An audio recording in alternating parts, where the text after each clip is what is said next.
Assalamu alaikum. Inshallah, today we will learn Surah Kafiroon, the surah, the chapter of the disbelievers. Yes, what is the background story of the revelation of the surah?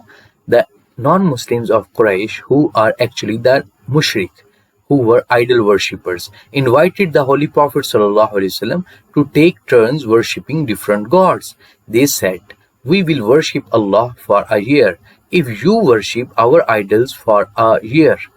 Because of this, Allah Almighty revealed this surah, telling the Prophet ﷺ how to reply these idol worshippers. Yes, let's read. أعوذ بالله من الشيطان الرجيم بسم الله الرحمن الرحيم قل means say. Yes. قل يا أيها الكافرون. You should repeat this ayat 7 times if you want to strongly memorize.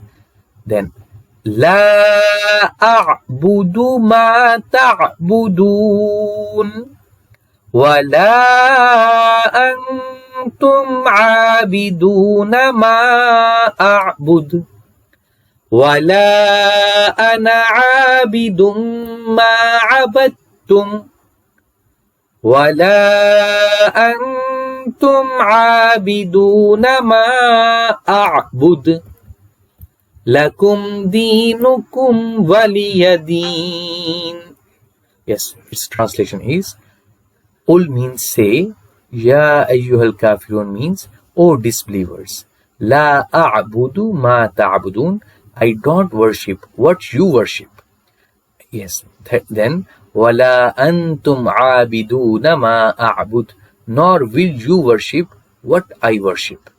Then وَلَا أَنَا عَابِدٌ مَا عَبَدْتُمْ, nor will I worship what you worship. Then again وَلَا أَنْتُمْ عَابِدُونَ مَا أَعْبُدُ, nor do you worship what I worship. Yes, lakum dinukum waliyadin, for you is your religion and for me is my religion. Yes, it is the best way to answer the mushrikeen Makkah. Yes, they were just joking that they will worship Allah if our Holy Prophet ﷺ worship their idols. That was really a very much distraction they want to make in the minds of the Muslims.